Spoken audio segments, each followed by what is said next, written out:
नमस्ते दीदी। Good morning, सभी को नमस्ते। हरिहर। कैसे हैं आप सभी? ठीक बढ़िया। है दीदी। हाँ जी, बढ़िया।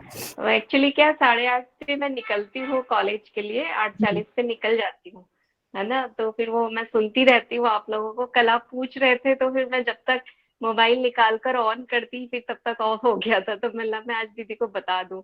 ये टाइम ऐसा है ना, कॉलेज निकलने का होता है, तो फिर मैं मतलब उस समय हाँ। रास्ते में होती हूँ जब समापन पे होते हैं हम लोग तो। अच्छा, अच्छा, अच्छा, अच्छा। ओके।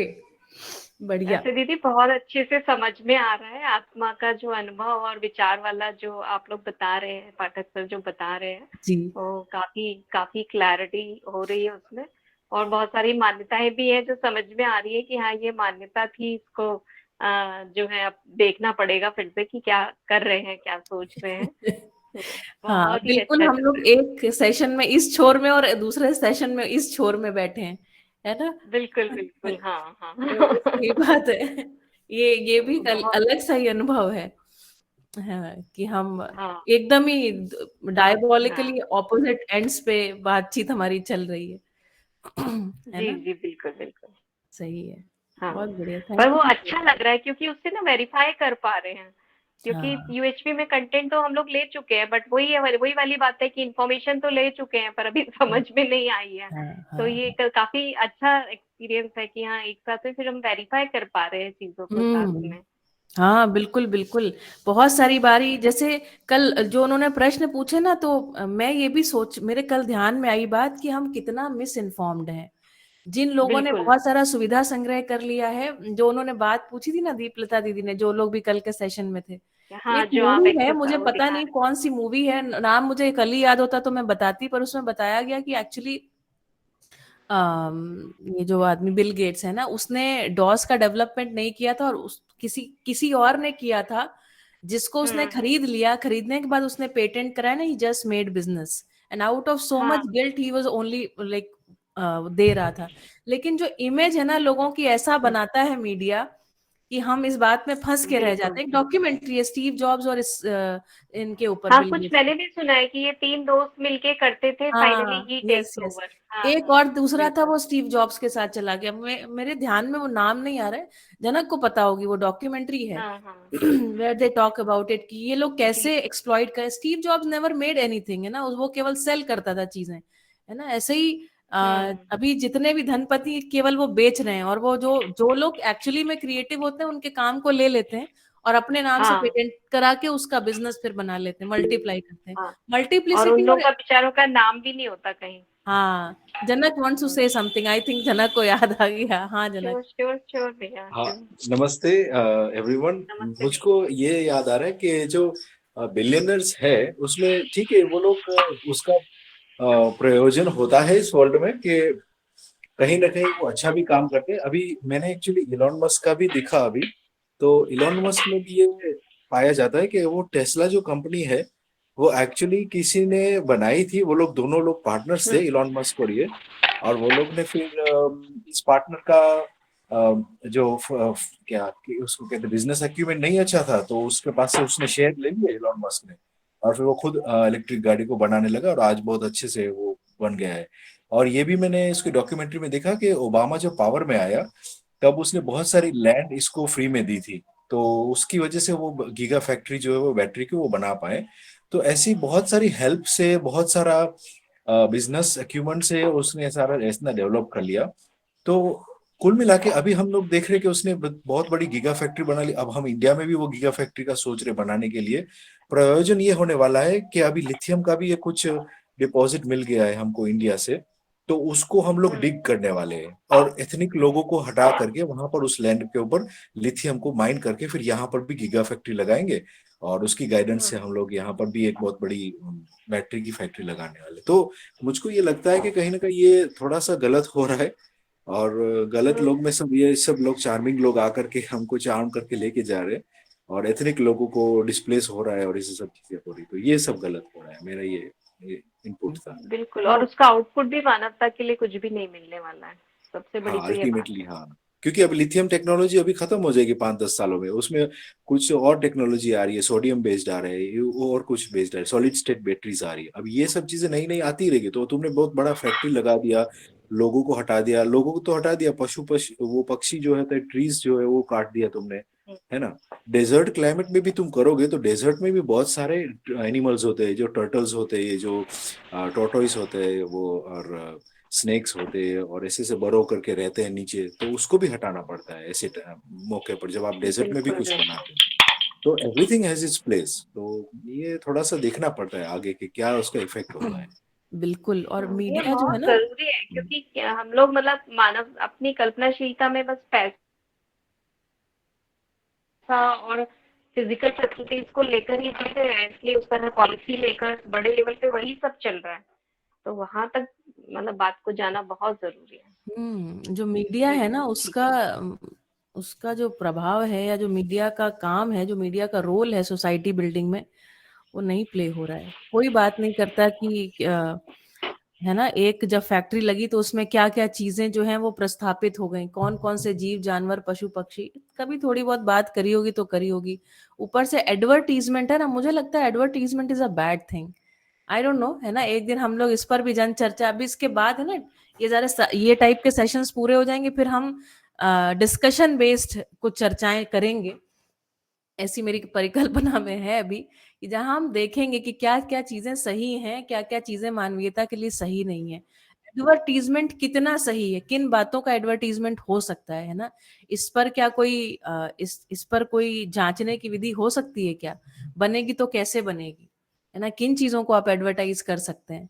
ये सब मुझे लगता है मुद्दे हैं जन चर्चा के लिए आवश्यक मुद्दों के रूप में, है कि नहीं? बढ़िया। तो आज शाम वाले वो मूवी का नाम जनक शेयर कर देना अगर याद हो तो, है ना। और शाम के उसमें भी हम इस ठीक। बात को रख सकते हैं। हाँ, ठीक है। है ना। मुझे तो ध्यान नहीं उस मूवी का नाम, बट है तो सही, अभी तो मैंने देखी है वो मूवी। चलिए, ठीक है। तो आज के हम लोग इसको पठन कर लेते हैं। आज हमारे ग्रुप में आया है जो बात रखी गई है उसको देखा जाए। अर्थ को समझना हर व्यक्ति के बलबूते का है। कितनी जबरदस्त बात है ना। शब्द के मूल में क्या रहता है? अर्थ। अर्थ का मतलब है किसी भी इकाई का प्रयोजन। अर्थ का मतलब है किसी भी इकाई का प्रयोजन, है ना। अर्थ को समझना हर व्यक्ति के बलबूते का है, ये स्टेटमेंट दिया है बाबा जी ने। जीवन में स्वयं से कोई चीज छुपा नहीं है। शरीर को जब तक जीवन माने रहते हैं, जीवन छुपा ही रहता है।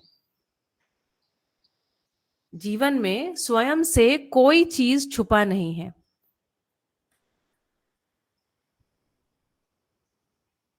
शरीर को जब तक जीवन माने रहते हैं, जीवन छुपा ही रहता है। जीवन को जीवन मानने की आवश्यकता है। ऐसा होने पर धीरे धीरे प्रमाणित होना बनता है।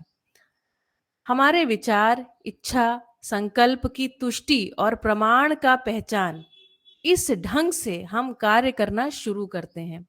तब जीवन में अर्थबोध होना सहज होता है। हमारे सारे सोच विचार को इसमें सेट करते हैं तो अनुभव होने की संभावना बन जाती है। मुझे आशा की तुष्टि चाहिए। इस तुष्टि को क्या नाम दिया जाए? नाम एक ही होता है, समाधान। मन में समाधान हो जाए, हर विचारों में समाधान प्रकट हो जाए, हर इच्छा में समाधान समा जाए, हर संकल्प में समाधान स्पष्ट हो जाए। ऐसी स्थिति में हम पूरा का पूरा समाधान के योग्य हो जाते हैं। अनुभव मूलक विधि से अभिव्यक्ति इतना ही होता है। अर्थ के साथ तैनात होने पर हमको बोध तुरंत ही होता है। तत्काल हमें चित्त में साक्षात्कार की तुष्टि हो जाती है। फलस्वरूप अनुभव हो जाता है। इतनी ही बात है। अनुभव के बाद हम कहीं रुकने वाले नहीं हैं। यह किसी दूसरे परमिटेशन कॉम्बिनेशन से नहीं होता। सभी लोग शब्दों के रूप में ही प्रकट होंगे। उसके अर्थ को हर व्यक्ति समझता है। अर्थ को समझना हर व्यक्ति के बलबूते का है। अर्थ ही वस्तु है। वस्तु ही अर्थ है, शब्द के मूल में अर्थ है ना, शब्द उसके मूल में भाव, भाव के मूल में वस्तु और वस्तु के मूल में वास्तविकता। कुल मिलाकर के समझने वाली बात है कि प्रत्येक इकाई अपने प्रयोजन के साथ है ना, इकाई और व्यापक का सह अस्तित्व है ना, रूपात्मक जो अस्तित्व है उसका अरूपात्मक के साथ अस्तित्व है। इकाई जो है वो रूपात्मक है, प्रयोजन जो है वो अरूपात्मक मतलब एब्स्ट्रैक्ट रियलिटी है। इतनी बात है, ठीक है। सभी लोग शब्दों के रूप में ही प्रकट होंगे, उसके अर्थ को हर व्यक्ति समझ सकता है, अर्थ को समझना हर व्यक्ति के बलबूते का है। देखिए बहुत अच्छी लाइन इसलिए भी है क्योंकि इससे विशेष और सामान्य का जो प्रभेद है ना, कि ये समझ सकते हैं वो नहीं समझ सकते हैं, आप जागृति क्रम में थोड़ा पीछे हैं, जरा पीछे रहिए, ठीक है, लाइन में आगे निकलने की चेष्टा ना करें, ऐसा नहीं है। जहां जिस क्षण में हम सब साथ साथ है ना, तो समान रूप से हर व्यक्ति अर्थ को समझ सकता है। ठीक, बात को क्लैरिटी से रखने मात्र की बात है, ठीक है।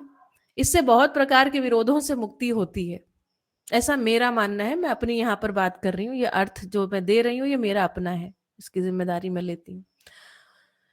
वस्तु ही अर्थ है, संपूर्ण वस्तु अस्तित्व में है, संपूर्ण अस्तित्व सह अस्तित्व रूप में है। सह अस्तित्व रूप में मतलब क्या, प्रयोजन के साथ।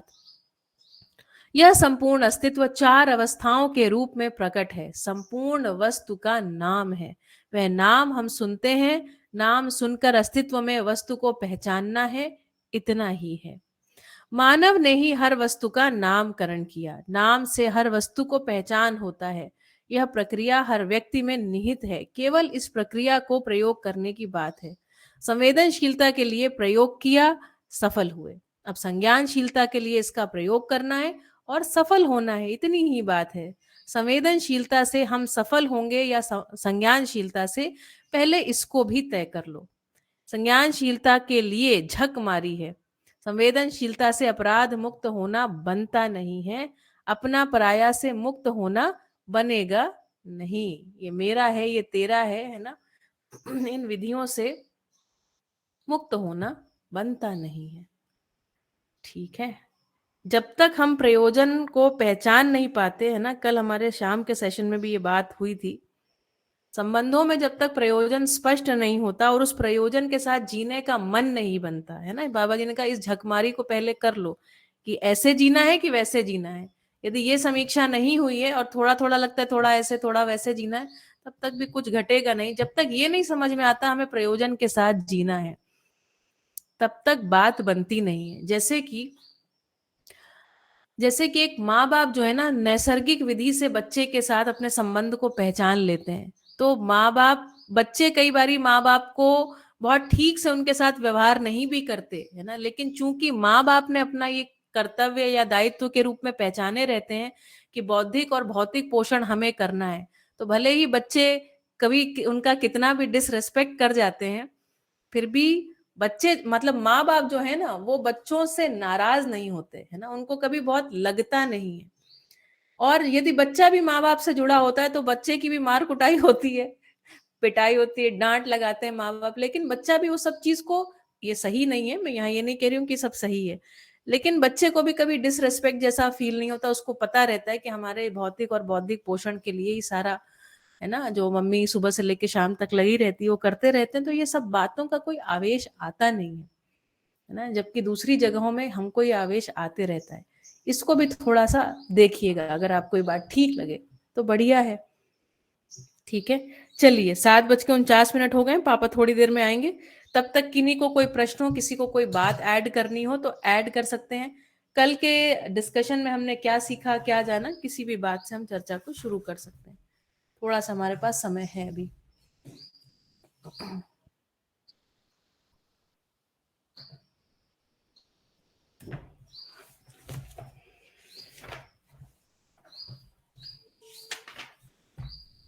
सभी के पास प्रश्न तैयार है ना, आज प्रश्न पूछने क्या है?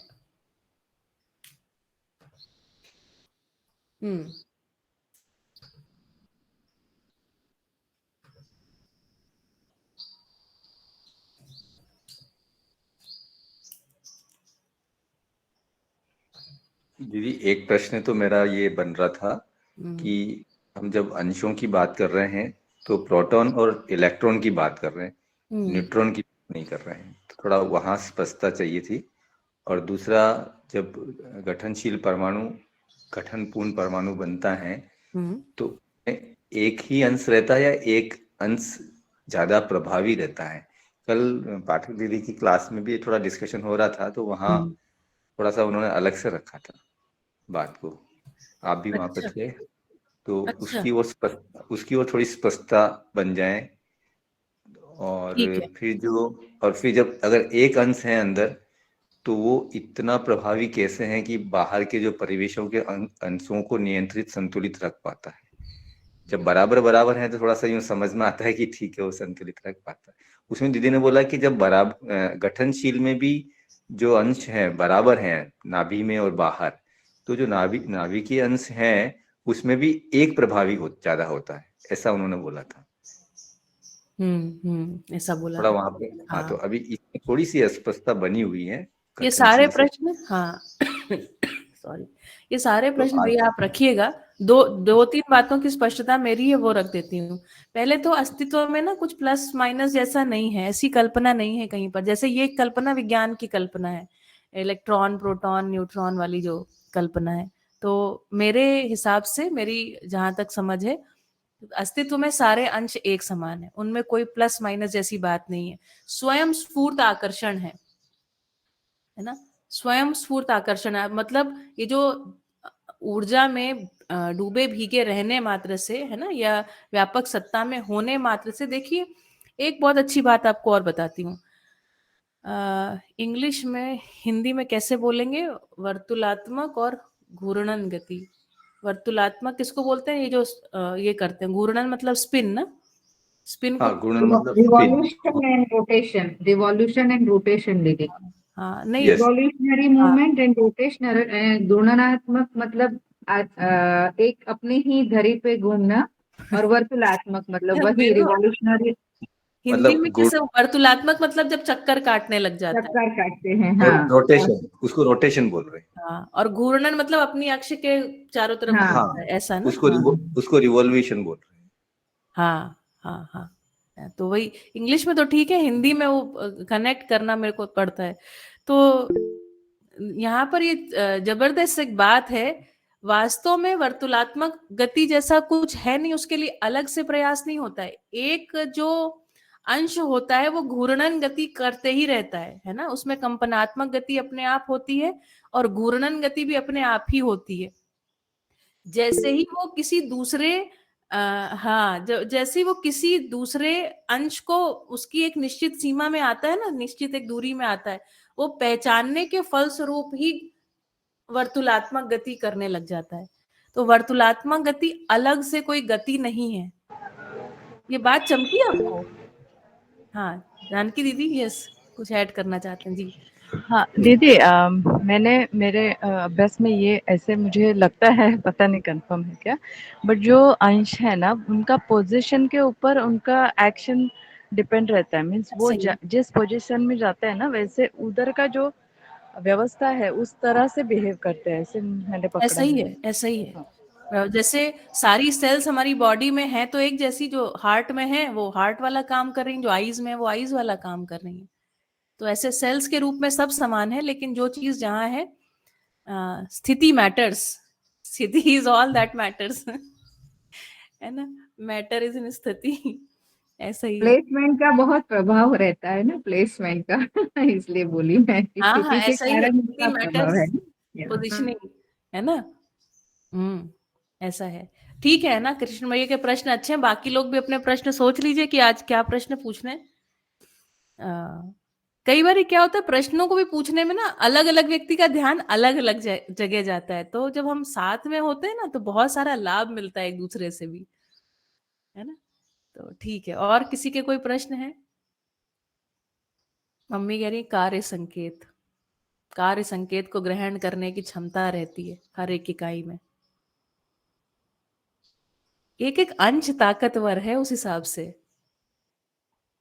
है ना।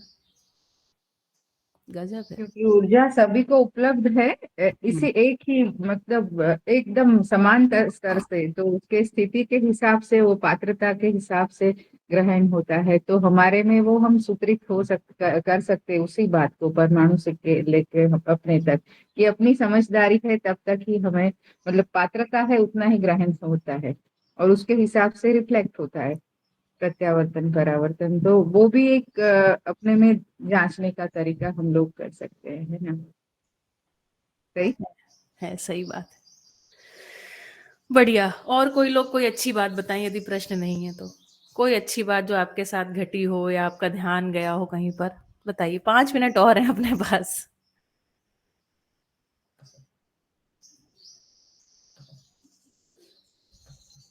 सोचिए नहीं, अच्छी बात फटाफट बताइए। दीदी अभी आपने बोला कि जिसको जो स्थान मिलेगा, सेल्स सारे सेम है, जहां उसको स्थान मिलेगा वो उसके अकॉर्डिंगली वर्क करेगा। तो जिसको स्थान भी जो मिलना है वो भी व्यवस्था में नियति क्रम के अनुसार ही है, उसमें भी किसी का कोई रोल नहीं है, क्या उसकी अपनी पात्रता के हिसाब से है?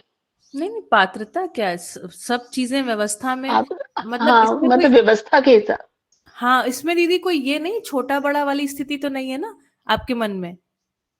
हाँ, मैं यही बात कह रही हूँ कि अंश का तो हमने कह दिया, सेल्स के बारे में कह दिया, पर व्यवस्था में जो है किसको कौन सी जगह और क्या वर्क प्लेस क्या मिल रहा है, वो भी व्यवस्था के अकॉर्डिंगली ही है, नियति के हिसाब से ही है। ये सपोज प्रश्न को एक आप व्यक्ति, रखिएगा, है ना, हम सबकी क्लैरिटी बनेगी कि भाई ऐसा होता है क्या। बहुत सारे लोगों को लगता है कि हमारा जन्म कैसे होता है, जी तो इस दीदी, पे भी सुन लेंगे, है ना। जैसे हाँ हमने एक वातावरण बार मिला, सुना है सपोज कहीं कहीं, हाँ लेकिन फिर और सपोज सुनिए। आप कह रहे हो कि आपको जैसे आपका और जनक भैया का दोनों का सेम बिल्कुल वो है, हमें सेम मिल गया, पर बहुत सारे लोगों को तो वो अनुकूलता भी कहाँ मिलती है कि जो है स्थिति गति गति बना सके उस चीज के लिए। तो ये भी नियति के हिसाब से पूछना चाह रही दीदी नियति को है ना, मैं ऐसे नहीं समझती हूँ कि इसमें कोई आगे पीछे वाली बात है ना। और थी। अब मुझे नहीं पता आपको हमें देख करके ये लगता है कि हमारा हमें मिल गया, या मेरी भाषा से ऐसे जाता है कि हमको मिल गया। संध्या दीदी देखिए, मन को बनाना पड़ता है ना। तो यदि मैं ये मन बना लेती हूँ कि मुझे संबंध निर्वाह करना ही है, मैंने ये मन बना लिया है कि मुझे एक संबंध को अच्छे से निर्वाह करना है, तो सामने वाला कुछ कर नहीं सकता, उसको उसको केवल सही सही मिलेगा। तो आप मुझे बताइए, जैसे मैं आज अभी बात ही यही शुरू करी, जैसे संबंध में यदि प्रयोजन की पहचान हो जाती है, मान लीजिए मेरी एक बिटिया है, मेरी एक छोटी सी बिटिया है, और हम ये हाँ जी। पहचानते हैं कि मुझे इसके साथ क्या करना है। तो संबंध को हम्म पहचानने के साथ क्या होता है ना, कि आप जो आपकी आपसे जो अपेक्षाएं होती हैं, उस संबंध में निहित अपेक्षा होती है, आप उसका निर्वाह करते हैं। तो जैसे हमको ही पता चल गया ना कि हमारा इस संबंध में क्या प्रयोजन है, तो अब हम वो करते हैं। उस क्रम हम्म। में अपने आप चीजें सही से घटने लग जाती हैं। मेरी बात पकड़ हाँ में जी, आई? हाँ, ये बिल्कुल आप, दीदी। मुझे लगता है कि हमारी कहानी सुन के आपको ऐसा लगता है कि कोई विपरीत परिस्थितियां हमारे जीवन में नहीं आई। मुझे लगता है हाँ उसकी एक हाँ अलग कहानी हाँ। सुनानी पड़ेगी कि नहीं नहीं, हाँ। व्यवस्था काम करती है। ये ऐसा भी महसूस होता है कि जो हमें सब कुछ मिलता है और जहां हमारी चाहत मतलब बर्निंग डिजायर होती है, उसके लिए अपने आप ही व्यवस्था में भी बहुत सारे काम होने लगते हैं, और उसके अकॉर्डिंगली अगर हमारे अंदर है तो हम उस पर और हम अधिक श्रम लगा सकते हैं। हमको दिखने बिल्कुल ये लग बात, जाता है, बिल्कुल। हाँ और दिखने लग जाए। और वही वाली हाँ बात है कि ऊपर बस मान्यता की परतें चढ़ी हुई हैं, वो हमें फिर दिखना शुरू हो जाता है आसपास से बिल्कुल, ही। I totally be- agree. मैं आपको एक कहानी सुना देती हूँ तब तक, है ना, जब तक पापा आते हैं। 2011 की बात है, मैं और जनक बिल्कुल, अब थोड़ी अब वैसी सैड कहानियां सुनाती हूँ ताकि आपको लगे जीवन में थोड़ा संघर्ष वगैरह रहा है। तो 2011 में मैं और जनक, हम नखत्राना एक गांव में रहते थे, और गांव बिल्कुल छोटा सा ही गांव था। फिर हम बाद में भूत शिफ्ट हुए, जब हमको लगा कि हम लोगों ने थोड़ा गलत निर्णय ले लिया, गांव ही एकदम नहीं चले जाना है, थोड़ी सही जगह जाना है जहाँ कुछ कर भी सके आगे। तो मैं और जनक कुछ समय बहुत उहापोह में थे कि कहाँ रहें कहाँ ना रहें। जनक जिस कल्चर से, जिस बैकग्राउंड से आते हैं, वहां पर ज्यादातर लोग मतलब इंडिया में रहने को ठीक नहीं मानते हैं यहाँ पर, है ना, कि आप इंडिया में रह रहे हो मतलब आपने जीवन में कुछ किया ही नहीं है, ऐसा। और केन्या से यहाँ आकर के जब आपके पास वो पासपोर्ट है तो लोग तो यहाँ से मरे जाते हैं वहां पर जाने के लिए, क्योंकि वहाँ एक्सप्लॉयटेशन करने के लिए प्रकृति बहुत है, संसाधन बहुत है, इसलिए लोगों का एक रुझान है उधर जाने की तरफ। फिर यहाँ पर आ जाना और इस तरीके से रहना लोगों को थोड़ा ठीक नहीं लग रहा था, और हम भी थोड़ा प्रभावित तो होते थे ये सारी बातें सुन सुन के। हमारी भी नई नई शादी थी, शादी के 5-6 महीने हुए थे, तो हम लोग सोचने लगे क्या करें क्या करें। तो जनक ने कहा एक कंट्री है रुवांडा, वहां पर जीनोसाइड हुआ था 2005-6 की शायद बात है, तब उस समय जेनोसाइड हुआ था, और पूरी जो महिलाएं थी ना उस कंट्री की इकोनॉमी को संभाल रही थी। आप इसके बारे में भी गूगल करिएगा रुवांडा, और अभी इस समय की तारीख में वो बहुत बढ़िया कंट्री बन गया है। कंट्री ऐसा है कि सब साफ सफाई में नंबर 1, वहां के लोग सैटरडे को आते हैं, उनके मतलब हर एक व्यक्ति को सड़क पर आकर के पूरे देश की सफाई करना आवश्यक है वहां पर, इसके अलावा कोई सफाई का अलग से सिस्टम नहीं बनाया। तो महिलाओं ने बहुत अच्छा काम किया। दूसरी बात, मुझे फ्रेंच आती थी, तो वहां पे French was a very common language. तो जनक की ऐसी इच्छा थी कि हम लोग रुवांडा में जाएं, and he wanted to do this. उन्होंने कहा कि अब चूंकि ये डेवलपिंग कंट्री है, अगेन देखिए माइंडसेट देखिए, ये वो सेइंग कि हम लोग वहां पर है ना इंटरनेट या इस तरीके का कोई ऐसा काम करेंगे तो उससे हमको बहुत सारी इनकम हो जाएगी। दूसरा हमारे पास ऑप्शन था कि हम लोग ओमान चले जाते, वहां पर भी काफी सारे जनक के फ्रेंड्स थे, तो कुछ बिजनेस सेटअप कर लेते, वहां हम रहते जा करके।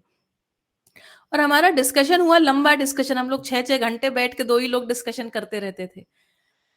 तो मैंने कहा जनक ये करने लायक काम नहीं है ना, इसमें हम अपना जीवन झोंक दें, ये करने लायक काम समझ में नहीं आ रहा है। हम लोग बहुत डिस्कशन करते रहे, और हमारे पास जो कुल पैसा था वो इतना ही था कि हम लोग ये कर सकते थे, अगर हम चाहते तो चले जाते। और हम लोग दोनों ऐसा थे कि कहीं ना कहीं भागना ही चाहते थे, कहीं छुप जाएं किसी से, किसी कोई हमें जानता ना हो, क्योंकि हम लोग भी बहुत सामाजिक तो कभी भी नहीं रहे, ठीक है। तो ये लगता था, लेकिन हमने वो चीज किया नहीं, है ना। और हमने कहा कि यार करने लायक काम को ढूंढना है, और हम इस करने लायक काम को ढूंढते ढूंढते यहाँ तक पहुंचे।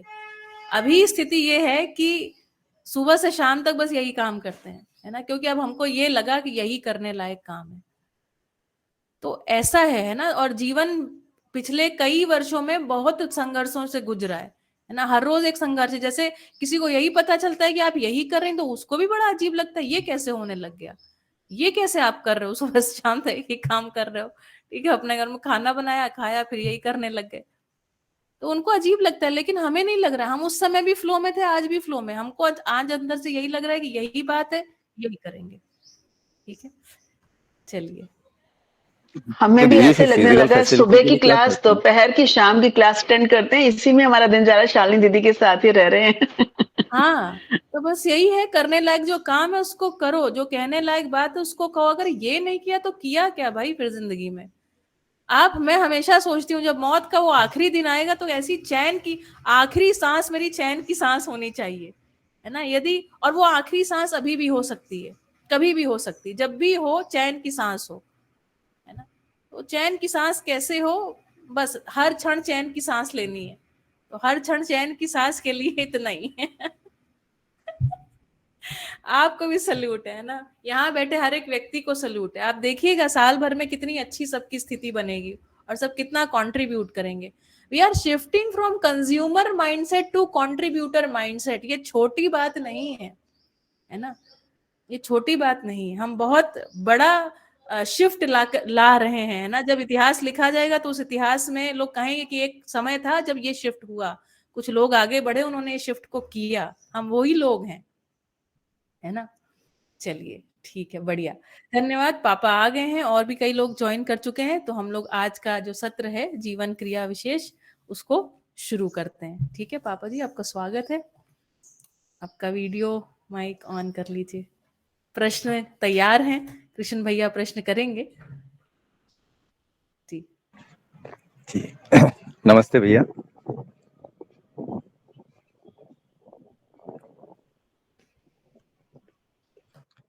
दीदी भैया जुड़ गए? पापा आपका माइक जो है ना अनम्यूट करके बोलते हैं। हाँ बताइए। जी भैया, मैं सबसे पहले परिवेश में जो अंश है उनके बारे में समझना चाह रहा हूँ, क्योंकि विज्ञान में अंशों को प्रोटॉन, न्यूट्रॉन और इलेक्ट्रॉन के रूप में बताया है, तो उसके बारे में मध्यस्थ दर्शन में कैसे लिया गया है? प्रकृति का जो सूक्ष्मतम जो भाग है उसको अंश कह रहे हैं ना, जी परम सूक्ष्म भी कह सकते हैं ना, जी।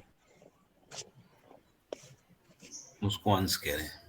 हाँ, मतलब परमाणु से भी हर सूक्ष्म। में व्यापक वस्तु पारगामी होने के कारण से हर अंश में पूर्णता की प्रेरणा बनी रहती है, क्योंकि प्रेरणा ही ब्रह्म वस्तु है ना। ब्रह्म वस्तु पूर्ण है, इसलिए अंश में पूर्णता का प्रवृत्ति रहता है। पूर्णता की प्रवृत्ति के कारण से ही अंश परमाणु के रूप में गठित होते हैं। परमाणु में भी पूर्णता जो है वो विकास क्रम के रूप में रहती है, इसीलिए परमाणु गठन पूर्ण होते हैं। गठन पूर्ण परमाणु में भी क्योंकि व्यापक वस्तु प्रेरणा के रूप में प्राप्त रहती है, इसलिए जागृति की प्रेरणा गठन पूर्ण परमाणु में बनी रहती है, इसीलिए क्रिया पूर्णता आचरण पूर्णता की ओर उसकी गति रहती है। तो अंशों का क्रिया जब परमाणु के रूप में यानी एक गठन में प्रमाणित होता है, वहीं पे नियम का पहचान, नियंत्रण और संतुलन का पहचान होता है। अंश में नियम का पहचान नहीं है, अंश में प्रेरणा का पहचान है बस। लेकिन जब परमाणु के रूप में अंश दो या दो से अधिक अंश गठित हो जाते हैं, तभी उसमें नियंत्रण का पहचान होता है, संतुलन का पहचान होता है और नियम का पहचान होता है। और नियम, नियंत्रण, संतुलन पूर्वक निश्चित आचरण का पहचान होता है। इसीलिए मानव में भी आचरण का पहचान जो है संबंध में या परिवार में ही होता है ना। जब हम संबंध में होते हैं तभी संबंध में नियंत्रण, संतुलन और निश्चित आचरण का पहचान होता है। व्यक्ति में नियंत्रण, संतुलन और निश्चित आचरण का पहचान नहीं होता है ना। जैसे नियंत्रित विचार का पहचान भी परस्परता में ही होता है, अपने स्वयं में नहीं होता है ना। नियंत्रित विचार, नियंत्रित या संतुलित विचार की अभिव्यक्ति, तो अभिव्यक्ति दूसरे के साथ ही होती है। संप्रेषणा भी दूसरे में ही होती है। जो हम समझे हुए हैं उसको दूसरों तक व्यक्त करके उनको दूसरों तक, उसी प्रेरणा को दूसरों तक स्थापित कर देते हैं, उसको संप्रेरणा कहते हैं। जिस अर्थ को हम समझे होते हैं, स्वीकारे रहते हैं, उसी अर्थ को दूसरा व्यक्ति भी समझ जाए, स्वीकार कर ले, इसको संप्रेषणा कह रहे हैं। तो जो जीना होता है वो परस्परता में, सह अस्तित्व में होता है, अकेले में जीना नहीं होता।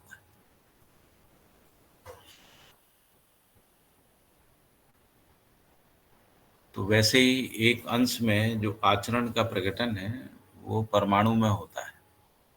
परमाणु एक गठन है।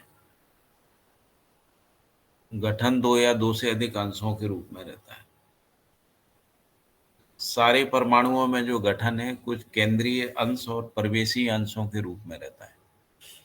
तो इसलिए परमाणु का जो आचरण होता है वो केंद्रीय अंशों का आचरण नहीं है, ना परिवेशी अंशों का आचरण है ना। दोनों के सह अस्तित्व में आचरण है। इसीलिए केंद्रीय अंश कोई प्रमुख होते हैं, बड़े होते हैं, महान होते हैं। परिवेशी अंश जो है वो छोटे होते हैं, हीन होते हैं, ऐसा नहीं है ना, क्योंकि आचरण सह अस्तित्व में होता है। यदि परिवेश में अंश नहीं है तो केंद्र में कोई अंश का प्रमाण ही नहीं आएगा।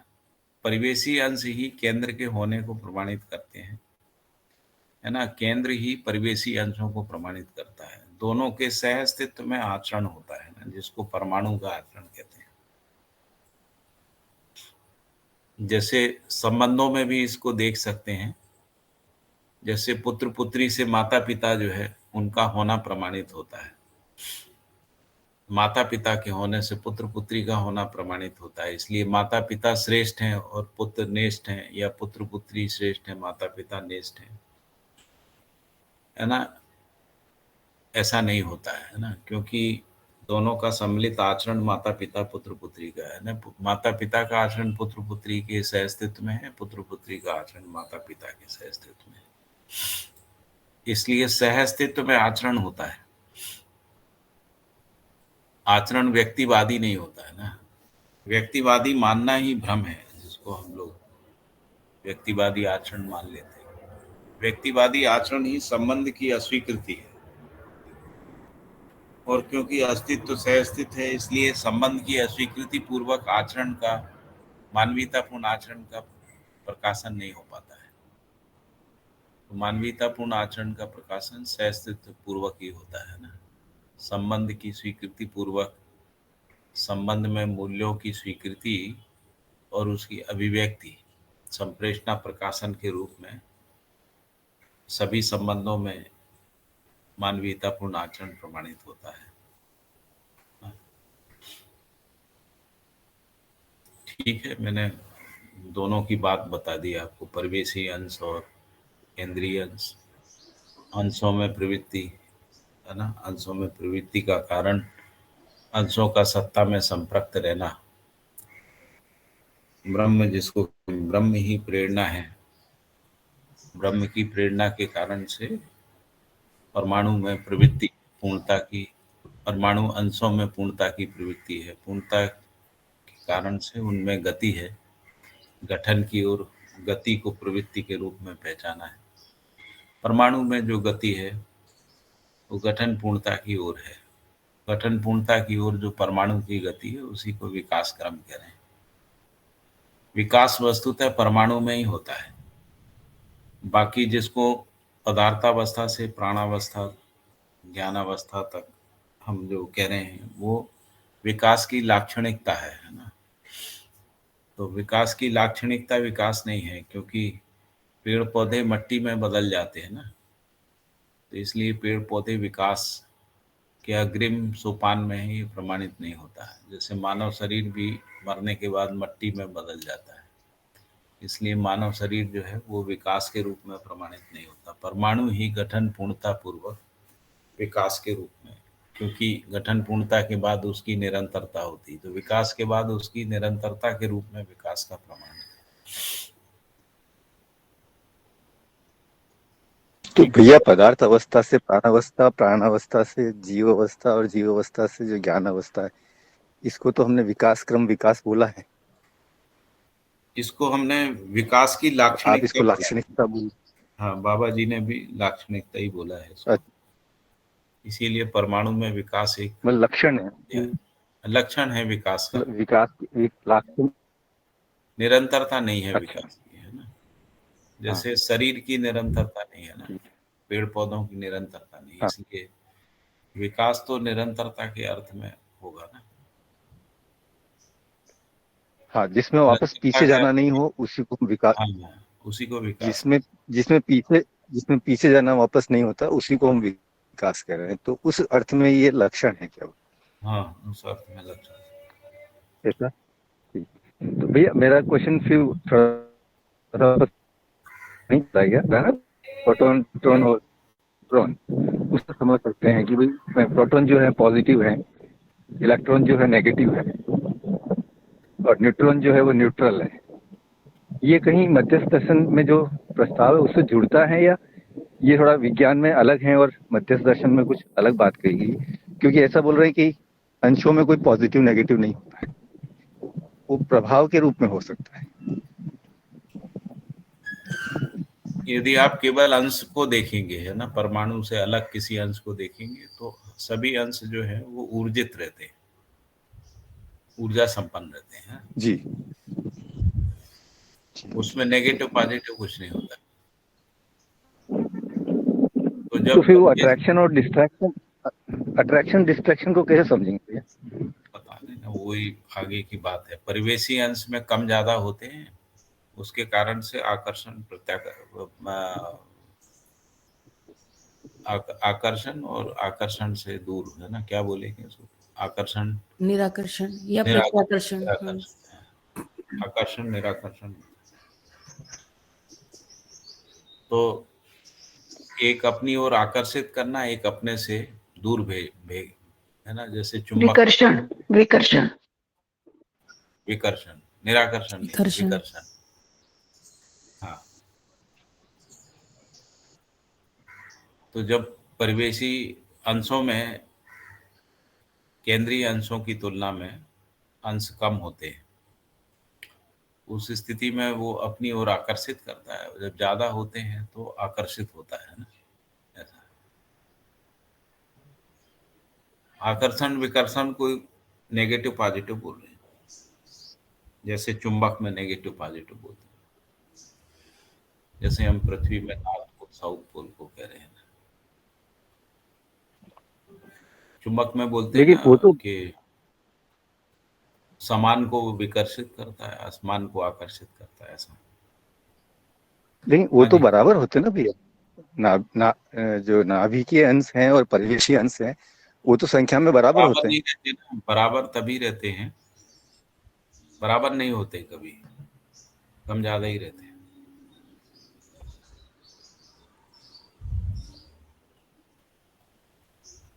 दूसरी बात है कि जितना एक परिवेश में समा सकते हैं उससे कम ज्यादा रहते हैं। जैसे मान लो बाहर के बाह्य परिवेश में 8 समा सकते हैं, तो 8 से कम ज्यादा होते हैं, उसके कारण से भी हाँ होते हाँ, वो तो हम अजीर्ण और भूखे परमाणु के रूप में समझ रहे हैं उसको। ज्यादा है तो अजीर्ण है और कम है तो भूखे परमाणु है।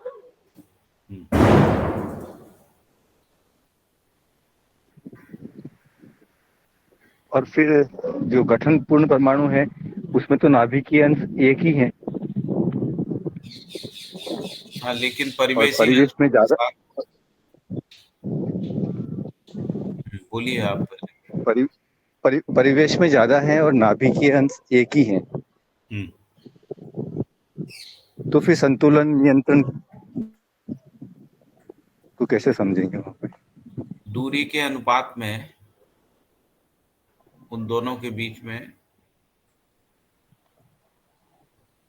जो बल है उसका संतुलन स्थापित हो जाता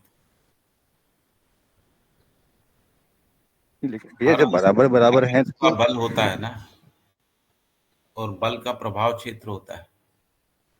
जैसे जी मन में 64 अंश होते हैं, 32 अंश होते हैं ना, जी लेकिन वो केंद्रीय अंश से दूर रहते हैं, इसलिए उनका जी जो प्रभाव है ना केंद्र की तरफ, वो कम रहता है।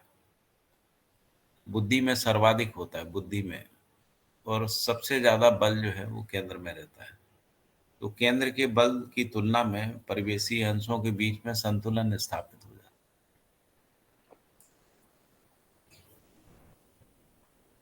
इसी के कारण से वो गठनपूर्ण बने रहते हैं। दूसरा, परिवेशी बाह्य परिवेश तृप्त रहने के कारण से रासायनिक क्रिया में भाग नहीं लेते हैं, और संतुलन होने के कारण से भारहीन हो जाते हैं। बाबा जी ने एक जगह लिखा है, इसको गणितीय विधि से प्रमाणित किया जा सकता है।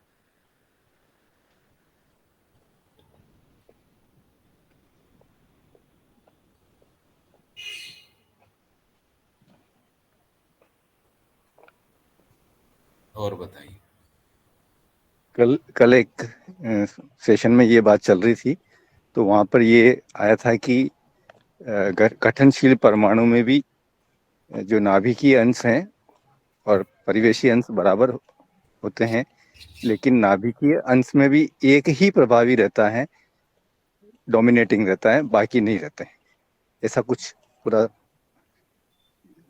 तो गठनशील में तो हम बोल रहे हैं कि सभी अंश जो नाभिकीय अंश हैं उनका प्रभाव रहता है, जबकि वहां पर इस तरह से बात आई थी कि एक ही गठनशील परमाणु में भी एक ही अंश प्रभावी रहता है, नाभिकीय अंश में। फिर और कंफ्यूजन बढ़ गया।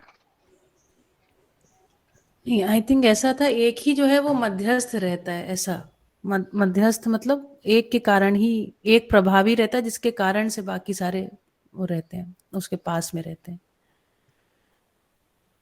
मैंने ऐसा तो समझा फिर था। बाकी वो जो एक अंश है नाभिकीय अंश वो ही प्रभावी रहता है, बाकी प्रभावी नहीं रहते हैं, नहीं प्रभावी इसको रहते कैसे हैं, समझ उसके सकते प्रभाव से बाकी सारे जो हैं वो गठित रहते हैं, वो सेंटर में रहते हैं, नाभिक में रहते हैं।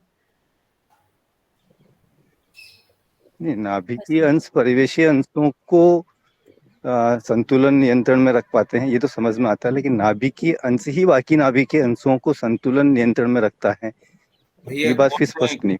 किसने बताया ये आपको? मम्मी ने बताया, वो एक्सप्लेन कर सकते हैं। वैसे ही भैया एक मैंने भी बताया ना, एक उन्हीं से पूछना पड़ेगा कि कहाँ पर रेफरेंस है। मम्मी ने बताया था पापा कल सेशन में। हाँ, उन्होंने जिसने भी बताया है तो उनको पूछना पड़ेगा कि बाबा जी ने ऐसा कहाँ पे बोला है ना, वो रेफरेंस को थोड़ा ध्यान से पढ़ना पड़ेगा। मुझे लगता है कि जो नाभिक में जो अंश होते हैं उनका सम्मिलित बल ही नाभिक का बल कहलाता है ना। जी हाँ, अब ऐसा ही इसमें वहां जाके इसको देखना पड़ेगा कि मतलब क्योंकि हम तो नहीं देख पाते हैं ना ऐसा। मम्मी कुछ कह रही है। हाँ। बाबा जी ने संयम काल में देखा है, यदि उन्होंने ऐसा कहा है तो एक अनुमान लगा सकते हैं ना, अनुमान, इससे ज्यादा होता नहीं है। तो मैं बिल्कुल ये नहीं कह रहा हूँ कि जो कहा गया वो गलत है, लेकिन जिस जहाँ पर कहा गया उसको एक बार पढ़ लेना चाहिए ध्यान से, क्या कहा गया है, तो शायद हम अपनी कल्पनाशीलता, अनुमान क्षमता का उपयोग करके फिर उसका कुछ निष्कर्ष निकाल सके, है ना, ऐसा है। कल हमारी शाम की जनवाद की क्लास में ये बात थी और ये भी कहा था मैंने कि वो रेफरेंस भौतिकवाद में है या परमाणु में विकास के अध्याय में है, ये कहीं मैंने पढ़ा है। उस रेफरेंस को अभी मैं ढूंढ रही हूँ कि कहाँ पढ़ा है, कि परमाणु में मध्य में भी जो परिवेश अंश रहते हैं उनमें एक ही अंश, क्योंकि इसका जो तर्क है वो ये है कि जो जिस जगह केंद्र में भी वो केंद्र में रहता है बल का निर्वाह करता है। इस आधार पर एक अंश जो है वो, इसीलिए जो आत्मा में एक अंश है वही मध्यस्थ बल को प्रमाणित करता है। जो कार्य संकेत के अनुसार और अवस्थिति के अनुसार परमाणुओं का या अंशों का या कोशिकाओं का जो प्रकाशन है वो स्थिति के अनुसार गति के रूप में है। उस आधार पर ये बात कही थी। इस रेफरेंस को मैं खुद ही ढूंढ रही हूँ कि ये कहाँ है, क्योंकि ये तो मैंने पढ़ा है और ये पक्का है कि ये बात सही है। तो भौतिकवाद में है, कर्म दर्शन में है, कहाँ है वो मुझे थोड़ा देख करके आप लोगों को मैं प्रस्तुत करूंगी। ठीक है दीदी, लेकिन आपकी बात से मैं जो अनुमान लगा रहा हूँ वो थोड़ा सा मुझे बैठ रहा है कि गठनशील परमाणु में तो जो नाभिकीय अंश जितने भी हैं कंबाइंड रूप से प्रभावी होते हैं, लेकिन जब ये गठनपूर्ण बनते हैं तो क्योंकि अंश तो उतने रहेंगे अंदर भी, लेकिन उसमें से क्या एक प्रति हो जाता है?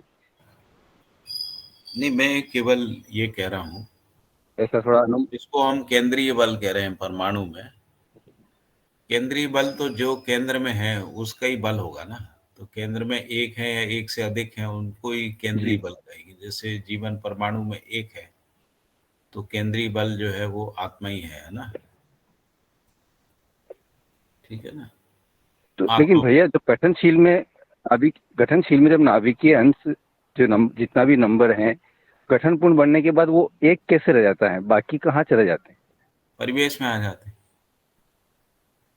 अच्छा, और ये चलता रहता है नाभिकीय, जिसको अपन न्यूक्लियर फ्यूजन कह रहे हैं, उसमें भी नाभिकीय अंश जो है वो परिवेश में आ जाते हैं या स्वतंत्र भी हो जाते हैं। परमाणु व्यवस्था को छोड़ के स्वतंत्र भी हो जाते हैं।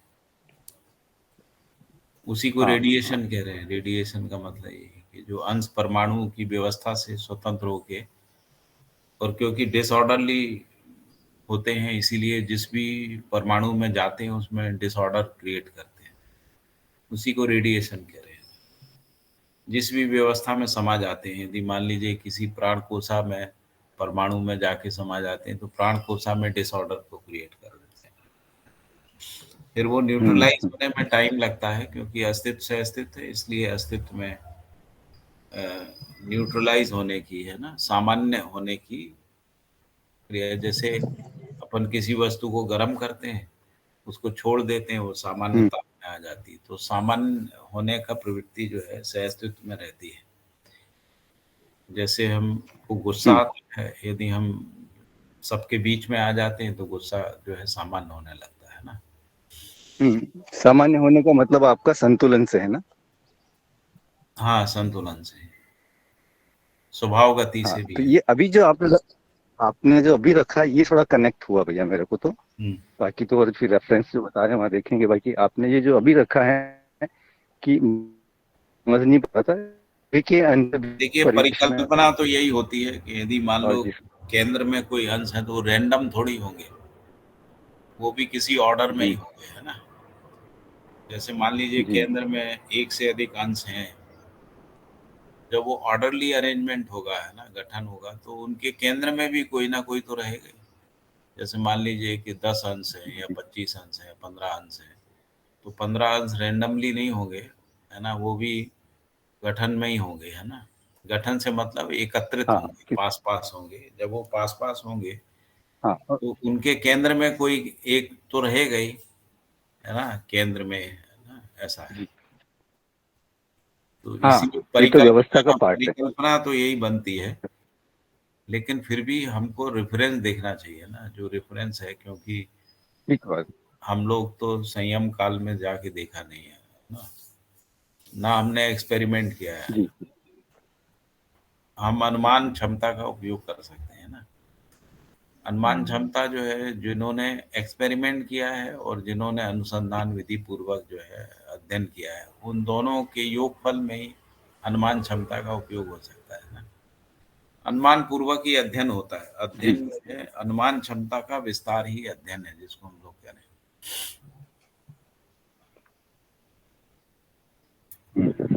ठीक है, तो अभी इसको यहीं पे छोड़ते हैं, रेफरेंस को और देखेंगे। मैंने जितना मेरे अनुमान में आया था वो आपके सामने रखा है। आप और अपनी हाँ भैया, अपना अनुमान उतना आपने रख दिया भैया कि अब हम अपनी कल्पनाशीलता और अनुमान क्षमता का उपयोग कर सकते हैं। यहाँ तक आ गए हैं। ठीक, धन्यवाद। क्योंकि केंद्र में भी अंश डिसऑर्डरली नहीं होंगे, बस इतना हमारी अनुमान में आता है। उनमें भी कोई ऑर्डरली अरेंजमेंट होगा, है ना। वो ऑर्डरली अरेंजमेंट का यदि परिकल्पना करते हैं तो ऐसे ही होगा कि वो गठित हो गए होंगे। मतलब गठित से मतलब कोई नया गठन नहीं है वहां पे। गठित का मतलब व्यवस्थित होंगे, है ना। तो जब भी कोई चीज व्यवस्थित होती है तो भी उसमें कोई एक केंद्र में रहता ही है ना, व्यवस्था के मूल में। जी, और इसको जांच के देख लीजिए, तो अपन वेट कर लें संदर्भ इसमें प्रमाण ये है कि हमारे सोलर सिस्टम में बहुत सारे ग्रह हैं और सूर्य जो है वो केंद्र में है। तो हमेशा कोई भी जो गठन है उसमें केंद्र में कोई ना कोई रहता ही है ना। ये हमको सोलर सिस्टम में दिखाई देता है। इस आधार पर ये अनुमान बनता है कि केंद्र में भी जो अंश है उनमें भी कोई ना कोई केंद्र में होगा ही। जैसे सूर्य के केंद्र में उसका नाभिक हो गई ना, और सोलर सिस्टम के केंद्र में सूर्य है। हाँ, उपग्रहों के केंद्र में ग्रह होते हैं। तो जो शक्तिशाली है वो केंद्र में रहता है। जैसे सूर्य शक्तिशाली है, ग्रह उससे कम शक्तिशाली है, इसलिए वो परिवेश में है। पृथ्वी शक्तिशाली है, उसका जो उपग्रह चंद्रमा है, या कईयों के 2, 3, 4 चंद्रमा भी हैं, 2 से अधिक चंद्रमा भी है ना, 2 या 2 से अधिक चंद्रमा भी होते हैं, तो वो परिवेश में रहते हैं ना। तो इस प्रकार से एक निश्चित अच्छी दूरी को पहचाने रहते हैं, उस अर्थ में सभी व्यवस्थित रहते हैं। तो वैसे ही जो ये परिकल्पना है यही जाती है कि जो केंद्रस्थ यदि एक से अधिक हैं तो वो भी किसी ऑर्डरली अरेंजमेंट में ही होंगे, है ना। क्योंकि डिसऑर्डरली तो नहीं हो सकते। यदि डिसऑर्डरली होते तो परिवेश भी डिसऑर्डर में रहता है ना। और ये रेफरेंस मैं खोज के दे दूंगी, क्योंकि मैंने जो बात बोली है वह जिम्मेदारी से बोली है, ध्यान पूर्वक बोली है। ठीक,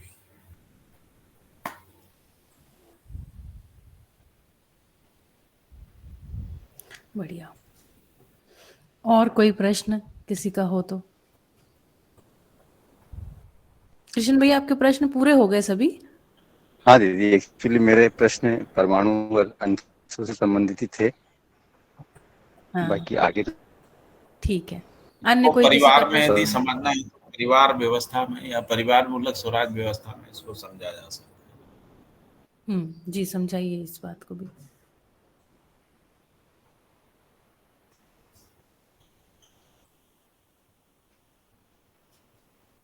तो परिवार मूलक स्वराज व्यवस्था में जैसा बताएं कि हर परिवार गठन है ना, हर व्यक्ति में गठन की प्रवृत्ति है ना, यानी संबंध का स्वीकृति हर व्यक्ति में रहता ही है। संबंध विहीन मानव नहीं है, ऐसा बाबा जी ने बोला है।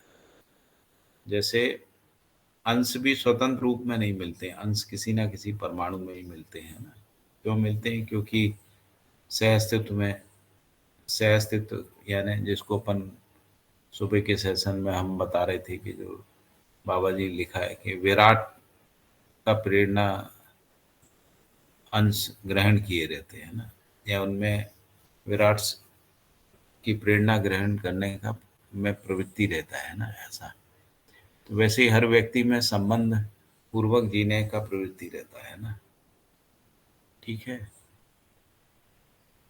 तो फिर परिवार एक गठन हो गया है ना, परिवार एक गठन हो गया। परिवार में कोई भी संबंध छोटा बड़ा नहीं होता है ना। दूसरा ये भी बताया मैंने कि जो आचरण होता है ना, वो सह अस्तित्व में होता है।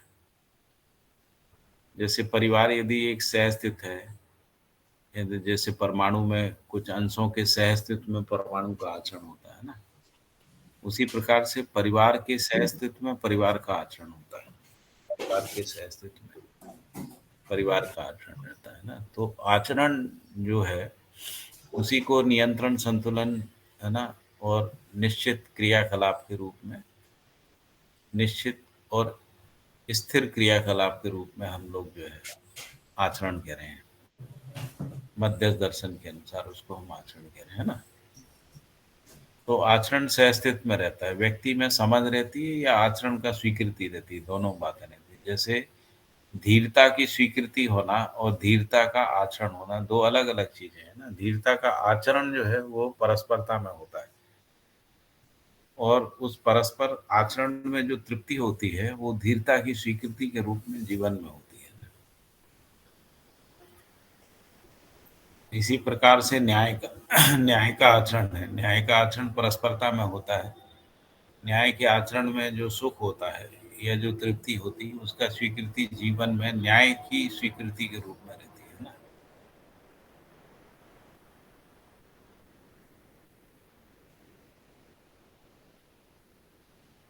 ठीक है।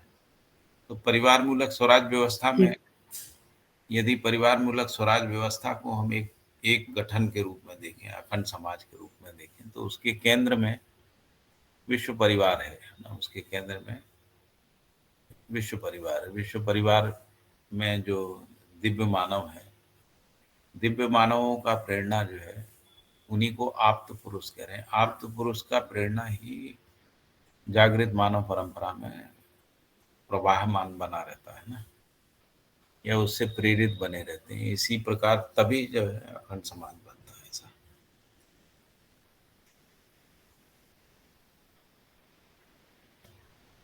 तो यदि अखंड समाज को एक गठन के रूप में देखेंगे तो सबसे बाहरी परिवेश परिवार है ना। ऐसा बाह्य परिवेश परिवार है। इसके बाद फिर ये 10 सोपान है क्रमशः उसमें।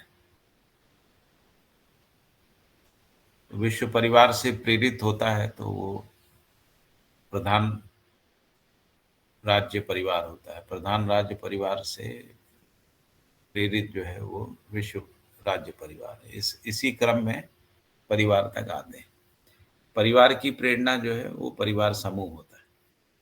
परिवार समूह की प्रेरणा ग्राम, ग्राम की प्रेरणा जो है ग्राम समूह, ग्राम समूह का प्रेरणा क्षेत्र, क्षेत्र का प्रेरणा मंडल, मंडल का मंडल समूह है ना। मंडल समूह का मुख्य राज्य, मुख्य राज्य का प्रेरणा प्रधान राज्य, प्रधान राज्य का प्रेरणा जो है वो जिसको अपन विश्व राज कह रहे हैं। तो विश्व राज में जो दिव्य मानव है वही पूरी मानव परंपरा के लिए प्रेरणा है और इसीलिए उनको हम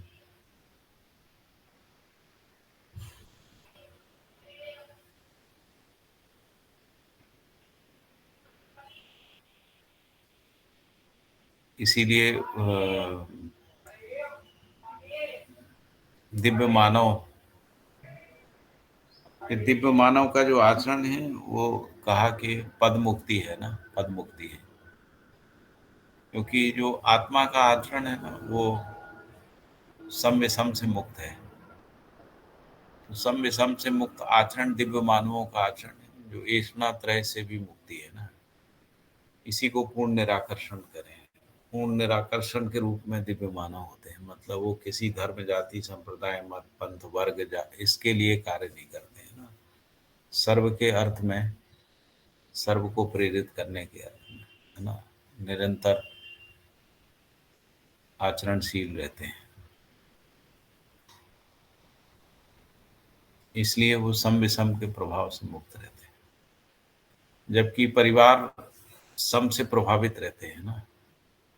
सम से प्रभावित होके ही सम की ओर जो गति है, यानी परिवार समूह से ग्राम, इस रूप में जो गति है उसी को सम की ओर गति कह रहे हैं, है ना। एक सोपान के बाद जाने के बाद, यानी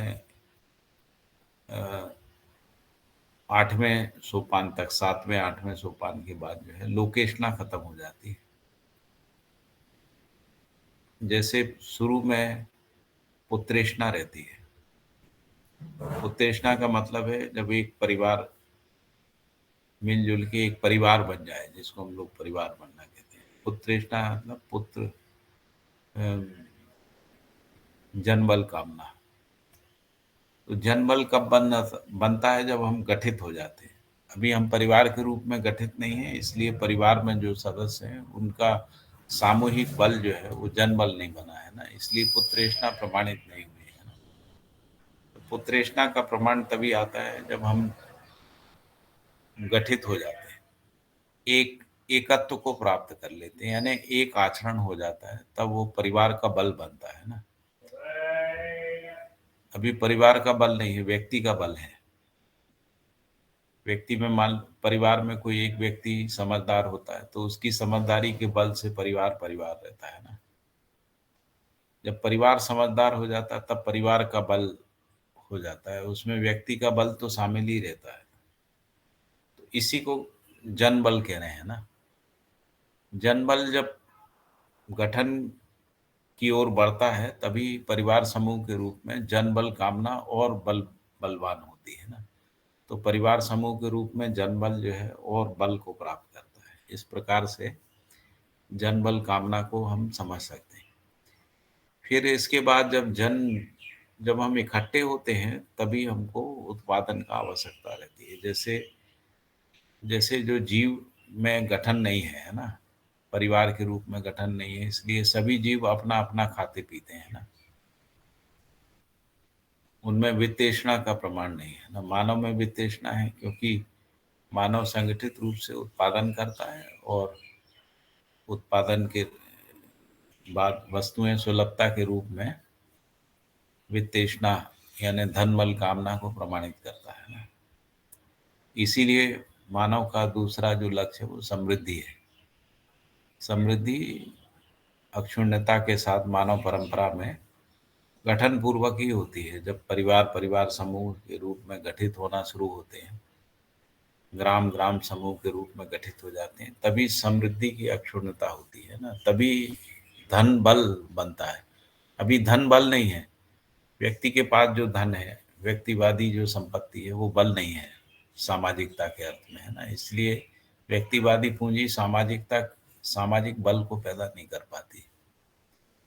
तो जब व्यक्तिवादी पूंजी की जगह परिवार और परिवार समूह के रूप में, है ना,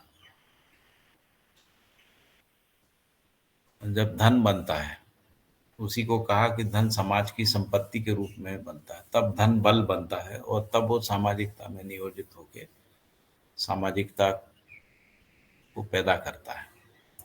सामाजिकता क्या करती है? तो सुलभ कर देती है। जो वस्तुएं हैं उसको, समृद्धि को सुलभ कर देती है ना। ना। समृद्धि सुलभता के अर्थ में सामाजिकता है, समाधान सुलभता के अर्थ में और समृद्धि सुलभता के अर्थ में ऐसा है। ठीक है, ये समझ में आता है। जी। तो 6 सोपान तक जो है, 5 सोपान तक समृद्धि सुलभता हो जाती है।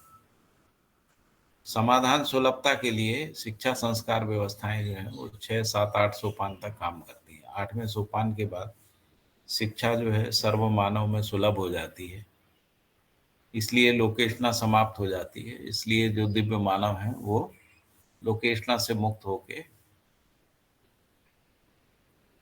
पूर्ण निराकर्षण में आ जाते हैं। पूर्ण निराकर्षण ही सबसे ज्यादा बल है जिसको कह रहे हैं, क्योंकि सम और विषम की ओर आकर्षित होना कम बल से कम ज्यादा बल की ओर आकर्षण होता है ना। इस रूप में कम ज्यादा यानी सापेक्षता बनी रहती है। निरपेक्षता में पूर्ण बल की अभिव्यक्ति होती है, ऐसा है। इसलिए दिव्य मानव सर्वाधिक शक्तिशाली मानव होते हैं, क्योंकि उनकी प्रेरणा ही पूरी मानव जाति में अखंड समाज सार्वभौम व्यवस्था की अक्षुण्णता को बनाए रखने की प्रेरणा के रूप में उनके आचरण, उनका कार्य, उनका व्यवहार, उनकी शिक्षा, उनका उपदेश, इसीलिए उनको आप्त पुरुष बोला है। आप्त पुरुष ही उपदेश देते हैं, उपाय पूर्वक निर्देश, उसको कह रहे हैं उपदेश, है ना। मतलब वो मानव जाति को बताते हैं ऐसा करने से हो जाएगा, है ना। यदि मानव जाति उसको पहचान के निर्वाह करती है तो हो जाता है, होने लगता है। ठीक है, अभी इसको यहीं रोकते हैं, फिर और बीच बीच में कभी कभी चर्चा करते रहेंगे। हमारे अनुमान में जो आया है वो मैंने आपके सामने रखा है, आप सब अब उसका मूल्यांकन कर सकते हैं ना। नहीं, लेकिन ये काफी जबरदस्त लगा कि जो नाभिक से चर्चा शुरू हुई और नाभिक में जो अंश हैं उनको उन्हें नियंत्रित संतुलित करने के अर्थ में एक इकाई के रूप में जब हम आप्त पुरुष को पहचानते हैं तो काफी बढ़िया कनेक्शन बैठा है यहाँ पर मेरे लिए, तो है ना। तो बढ़िया। क्योंकि बाबा जी ने अनेकों जगह ये कहा है कि मानव ही प्रमाणित करता है, मानव ही सह अस्तित्व को प्रमाणित करता है, मानव ही गठन पूर्ण परमाणु को प्रमाणित करता है, मानव ही प्रकृति में व्यवस्था को प्रमाणित करता है। प्रमाणित करने वाला ज्ञानावस्था का जागृत मानव ही है। तो जागृत मानव का जो आचरण का विश्लेषण है वहीं पर ये सारे प्रमाण आते हैं। जैसे आचरण के एकत्व के रूप में परमाणु में जो मन, वृत्ति, चित्त, बुद्धि, आत्मा है उसकी अविभाज्यता प्रमाणित होती है, क्योंकि आचरण जो है मन का आचरण, वृत्ति का आचरण, चित्त का, इस रूप में आचरण विश्लेषण नहीं होता है ना जी। मन में जो आचरण है वो वृत्ति के सह अस्तित्व में है, वृत्ति में, चित्त के सह अस्तित्व में है। यानी मन में जो आचरण है वो चित्त के सह अस्तित्व में भी है, बुद्धि के सह अस्तित्व, आत्मा के सह अस्तित्व में है। यानी आत्मा से प्रेरित मन है, लेकिन अनुक्रमात्मक विधि से है। तो वैसे ही परिवार से परिवार, व्यक्ति, परिवार, समाज, राष्ट्र, अंतरराष्ट्र में भी अनुक्रमात्मक रहता है ना। व्यक्ति परिवार तक, परिवार समाज तक, समाज राष्ट्र तक, है ना। अनुक्रमात्मक रूप से प्रेरणा रहती है। तो ये अनुक्रम भी जो मन, वृत्ति, चित्त, बुद्धि के रूप में 4 लेयर हैं, ये लेयर को भी हम लोग अनुक्रमात्मक विधि से प्रमाणित करते हैं। नहीं तो कोई कहेगा कि मन और वृत्ति में क्या अंतर है ना। इसीलिए लोग कह देते हैं मन में विचार होता है ना। मेरे मन में इच्छा हुई, ऐसा कह देते हैं, क्योंकि वो एक ही माने रहते हैं ना। अनुक्रम नहीं पता रहता है तब तक। तो व्यक्ति सामाजिक तभी होता है जब परिवार सामाजिक होता है ना। तो व्यक्ति का सामाजिक होना समाज के साथ प्रमाणित नहीं होता है ना। व्यक्ति का राष्ट्रीय होना राष्ट्र के साथ प्रमाणित नहीं होता है। योगदान हो सकता है उसका, लेकिन प्रमाण तभी आएगा जब वो राष्ट्र तक गठित हो जाएगा। राष्ट्र तक गठित अनुक्रम विधि से ही होता है। अनुक्रम यही अनुक्रम का महत्व है ना। अनुक्रम स्पष्ट होना ही अनुभव है, ऐसा भी लिखा है बाबा जी। निमिषा दीदी।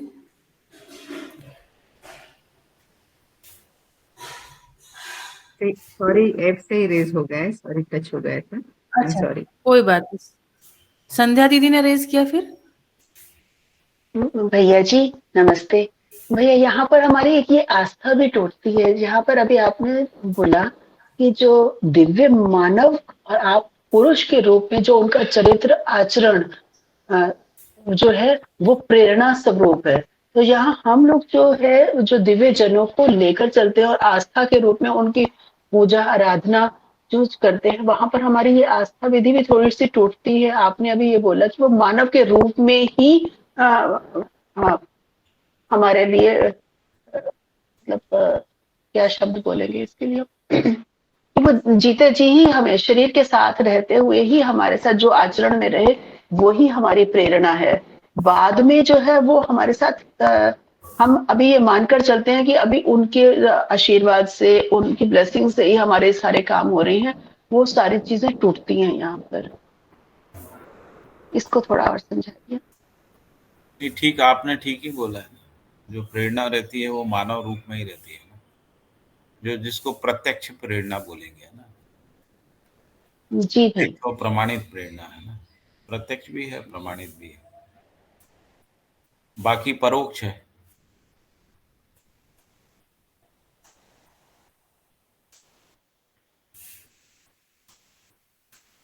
मान लीजिए कि कोई दिव्य मानव शरीर में नहीं है, तो भी प्रेरणा किसी मानव से ही होगी ना। दिव्य मानव, मान लीजिए कि जो दिव्य आत्मा है जो शरीर में नहीं है, तो जब भी उसका प्रेरणा का पहचान होगा वो मानव में ही होगा, किसी ना किसी मानव में ही होगा। तो इसलिए जो व्यापक वस्तु का पहचान है वो क्रिया में ही होता है ना। उसको प्रमाणित करने वाला मानव ही है, मानव भी क्रिया है। तो क्रिया में ही सत्ता महता का प्रमाण होता है।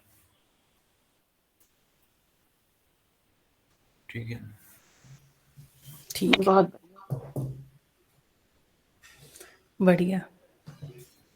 ठीक है, तो 8:48 हो रहे हैं। किसी और को कोई प्रश्न हो तो एक प्रश्न हम और ले सकते हैं आज के सत्र के लिए, नहीं तो फिर हम आज जो भी समझ बनी उसके साथ इस सत्र को खत्म करेंगे। हाँ मनोहर भैया जी।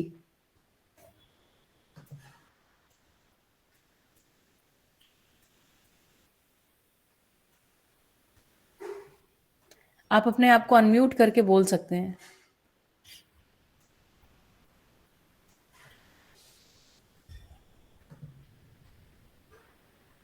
मनोहर भाई सूरत से अनम्यूट नहीं कर पा रहे हैं लग रहा। नहीं, अनम्यूट तो कर लेते हैं, तो शायद गलती से हैंड रेज हुआ है, पता नहीं। ठीक है, और किसी को कोई प्रश्न है, कोई बात रखनी है तो रख सकते हैं।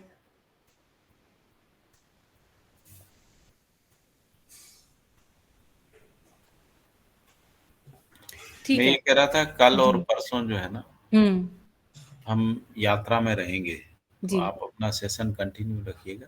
हाँ, वैसे पापा सैटरडे संडे छुट्टी रहती है, लेकिन हाँ ठीक है, बिल्कुल अपना रखेंगे। फिर मंडे को आप अवेलेबल हो जाइएगा, फिर बताइएगा मुझे। हम मंडे को आ जाएंगे। ठीक है, ठीक है। हेलो मंडे को अपन दीदी। हाँ मनोहर भाई, यस। हाँ। कल भैया ने बोला कि हम संवेदनहीन हो गए हैं, ये थोड़ा मुझे झकझोर गया। थोड़ा इसको और आई मीन ये क्या कॉम्परेटिव किस तरह से ये जो बात कही गई कि ये तो बात सही है कि वे संवेदनहीनता काफी हद तक आ गई, लेकिन संवेदनहीन हो गए हैं, मेरे पास में बहुत मतलब अच्छे शब्द नहीं है, या मैं वो बहुत एलोबरेट नहीं कर सकता, लेकिन मुझे ये कल से मुझे वाक्य जो है बहुत हिला दिया, झकझोर गया। तो इसको पे थोड़ा और पाठक जी कुछ बोलें तो थोड़ा मैं। जैसे मान लीजिए हम समाज को अपना समाज नहीं मानते हैं ना, मानव समाज को। तो मानव जी समाज की समस्याओं को दूर करने के लिए हमारे अंदर कोई प्रयास नहीं है ना, कोई विचार नहीं है, कोई कार्य नहीं है। तो ये हमारी संवेदन शून्यता को व्यक्त करता है। तो जो परिवार में दुख है ना, परिवार से समाज में जो दुख है, समाज और राष्ट्र में दुख है ना, जी अंतर्राष्ट्र में दुख है। तो यदि हम इस दुख को दूर करने के लिए कुछ नहीं कर रहे हैं तो हम संवेदनशील हैं। यदि हम इस दुख को दूर करने के लिए प्रयास कर रहे हैं तो अब हम संवेदनशील हैं ना। संवेदनशीलता का मतलब है दूसरों के दुख की प्रवृत्ति, दूसरों के दुख को दूर करने का प्रवृत्ति है ना। यही संवेदनशीलता का प्रमाण है। दुख हाँ दूर होता संवेदनशीलता से नहीं है, होता संज्ञानशीलता से है। लेकिन संवेदनशीलता ही हमको प्रेरित करती है ना, जी संज्ञानशीलता के लिए प्रेरित करती है ना। हम्म। लेकिन यदि संवेदनशील नहीं होते हैं तो हम लापरवाह हो जाते हैं। हमें क्या करना है, परिवार जाने, परिवार का काम जाने, है ना, समाज जाने, समाज के जो करना, नेता को जो करना करे, हमें क्या लेना देना है ना। तो नहीं, वो लेकिन अगर कोई। ये संवेदनशीलता का तो प्रमाण नहीं हुआ ये, है ना। जी जैसे मान लो युद्ध हो रहा है, हम कहें हमें क्या मतलब, होने दो, लड़ने दो, है ना, चाहे धरती बर्बाद हो जाए, मानव जाति जो है समाप्त हो जाए, तो इस विधि से तो हम कहीं नहीं पहुंचेंगे। इसलिए बाबा जी ने कहा कि संवेदनशीलता ही संज्ञानशीलता का कारण है ना। पहले संवेदनशीलता आती है। संवेदनशीलता आती है जब हम सहअस्तित्व के रूप में संबंध को पहचानते हैं, जब हमको लगता है हम सब संबंध में हैं, है ना। वातावरण भी एक है, धरती भी एक है ना, मानव लक्ष्य भी एक है, मानव का कार्यक्रम भी एक है, आचरण भी एक है। जब एकत्व को पहचानते हैं, यानी संबंध और उसकी निरंतरता को पहचान पाते हैं मानव परंपरा में, तभी हम अपनेपन के कारण उस दुख को दूर करने के लिए सचेष्ट होते हैं ना। यही संवेदनशील होने का प्रमाण है। जैसे मान लीजिए आप अध्ययन कर रहे हैं, केवल अपने लिए अध्ययन कर रहे हैं तो संवेदनशीलता नहीं है। लेकिन आपको लगता है कि संसार में सभी परिवार दुखी हैं, समाज में इतना सारा असामाजिकता फैली हुई है, ये कैसे ठीक हो जाए, है ना। तो मैं भी ठीक हो जाऊं, यहाँ तक ठीक है, लेकिन समाज भी ठीक हो जाए, क्योंकि समाज ठीक नहीं होगा तो मैं ठीक नहीं रह पाऊंगा, है ना। जी तो मेरा ठीक होना समाज के ठीक होने पे निर्भर है। तो ये एक प्रकार से ऐसा लगेगा कि संकीर्ण सोच है ना। हाँ लेकिन बाद में यही समझ में आता है कि हम समाज को ठीक नहीं कर रहे हैं, समाज को ठीक करके अपने को ठीक कर रहे हैं ना। जी अपने को ठीक करके हम समाज को ठीक कर रहे हैं, क्योंकि हम संबंध पूर्वक है ना। जैसे परिवार में एक व्यक्ति समझदार होता है तो उसका असर परिवार पे आता है ना। हाँ जी और परिवार समझदार होता है तो व्यक्ति को समझदारी सुलभ रहती है, उस परिवार के जितने सदस्य रहते हैं सुलभ रहती है, और वो सदस्य जब समाज में भागीदारी करते हैं तो वहाँ समझदारी को सुलभ करते हैं ना। जी। तो पहले तो संवेदनशील होना ही जरूरी है। अब ये आपने स्पष्ट किया, ये अच्छा है कि मीन्स यानी समटाइम्स अभी जैसे इतने बड़े बड़े बिगर इशू चल रहे हैं, मान लो इजराइल में कुछ हो रहा है या यूक्रेन में कुछ हो रहा है, अब मैं संवेदनशील तो हूँ निश्चित रूप से, वहाँ जो हो रहा है उसके लिए मैं बिल्कुल कंसर्न हूँ। मुझे लगता है कि ये नहीं होना चाहिए, और एज ए होल लेकिन मैं अपने आप को अक्षम पाता हूँ, यानी मैं सरफेस पे दिखता नहीं है, लेकिन मैं अपने आप को पाता हूँ कि भाई मेरे को निश्चित रूप से ये असर करता है, और मैं संवेदनशील हूँ उसके लिए। ये इज तो इट द पीड़ा राइट? होगी, हाँ, ये ये पीड़ा हुई। होगी पीड़ा। हाँ ठीक अब है। जैसे युद्ध विहीन मानव कैसे हो सकता है, इस पे विचार कर सकते हैं। युद्ध विहीन व्यवस्थाएं कैसे हो सकती हैं, युद्ध विहीन मानसिकता में मानव कैसे आ सकता है, इस पे हम अध्ययन कर सकते हैं, विचार कर सकते हैं। ये हुई संवेदनशीलता। हाँ ठीक है, मैं अपने आप को अगर असेस करूं, आपकी इतने 10-5 मिनट के जो वृत्तांत आपने कहा उसमें अगर मैं अपने आप को पाऊं तो मैं अपने आप को संवेदनशील पाता हूं, बिल्कुल, बहुत and that is sufficient for me. हाँ। अब संवेदनशीलता के साथ यदि दुख जी दूर करने के लिए आप में चेष्टा है तो हाँ संवेदनशीलता संज्ञानशीलता में बदल जाती है ना। इसी को बाबा जी कह रहे हैं कि पीड़ा ही प्रेरणा बन जाती है ना। तो जी जब हम पूरी मानव जाति की पीड़ा के साथ संवेदनशील हो जाते हैं तब पूर्णता को समझने का प्रेरणा बनता है। नहीं तो पूर्णता को समझने का प्रेरणा नहीं बनता। जैसे मान लीजिए हम केवल हिंदुओं से पीड़ित हैं, है ना, तो अधिकतम हिंदुओं को समझने का प्रयास करेंगे, है ना। यदि हम परिवार से पीड़ित हैं तो केवल परिवार तक ही अध्ययन करेंगे, क्योंकि हमने पीड़ा को पहचाना ही नहीं पूरी मानव जाति तक। मानव जाति तक पीड़ा को करते हैं तो सर्व की जागृति के लिए, सर्व को पूर्णता को समझने के लिए सचेष्ट हो जाते हैं। जैसे बाबा जी ने कहा कि उनकी पीड़ा जो है कटाह स्थिति में आ गई थी, मतलब इतना पीड़ित हो गए थे कि अब मर भी जाएं तो भी इस स्थिति में पहुंच गए थे, है ना। सही है। तब जाके उनमें ये उदय हुआ, है ना। तो जब हम बहुत अति संवेदनशील होते हैं तब हमारे अंदर जो है ना सुधार का जो प्रेरणा है उसका उदय होता है, क्योंकि अस्तित्व में प्रेरणा बनी ही रहती है। जी हाँ। हम जो है परानुक्रम विधि से ऐन्द्रिक आस्वादनों में फंसे रहते हैं, इसलिए हमको पीड़ा नहीं दिखती है ना, स्वार्थ दिखता है ऐसा। जी पीड़ा भैया। दिखती है तो पीड़ा को दूर करने की प्रवृत्ति के रूप में संवेदनशीलता है ना। बिल्कुल। संवेदनशीलता से पूरी नहीं होती, उसके लिए संज्ञानशीलता है। संज्ञानशीलता पूर्वक हम अपने होने को सर्व के होने के सहअस्तित्व में पहचानते हैं। तो इसलिए जो भी सुधार है वो सर्व में ही होगा, है ना। इसलिए क्योंकि सर्व के शुभ में व्यक्ति का शुभ है, दुख समाया हुआ है। हित में व्यक्ति का हित है ना। जी इसलिए सर्व को ठीक होना जरूरी है। इसीलिए अखंड समाज सार्वभौम व्यवस्था ही लक्ष्य है ना, उससे कम में होता नहीं है। उससे कम में कहीं ना कहीं पीड़ा, जैसे हम समुदाय के रूप में गठित हो गए लेकिन पीड़ा बनी हुई है, हम राष्ट्र के रूप में गठित हो गए तो भी पीड़ा बनी है, ठीक बात। राष्ट्र के रूप में भी जो गठन है उसमें भी पीड़ा बनी है ना, क्योंकि वो अंतर्राष्ट्रीयता प्रमाणित नहीं हो रही है, राष्ट्रीयता प्रमाणित नहीं हो रही, सामाजिकता प्रमाणित नहीं हो रही है ना। लेकिन समाज का गठन, राष्ट्र के गठन के पीछे संवेदनशीलता तो है ही, संवेदनशीलता ही गठन का कारण है। जी भैया, बहुत अच्छा। यही उपलब्धि अध्ययन की, अगर मैं कहूँ कि भाई मैं अध्ययन के पहले या इस पठन के पहले तो मैं संज्ञानशीलता से परिचित ही नहीं था कि भाई कुछ है संवेदनशीलता की, कोई ऊपर नीचे होने में अपने आप को समझता था उपलब्धि है।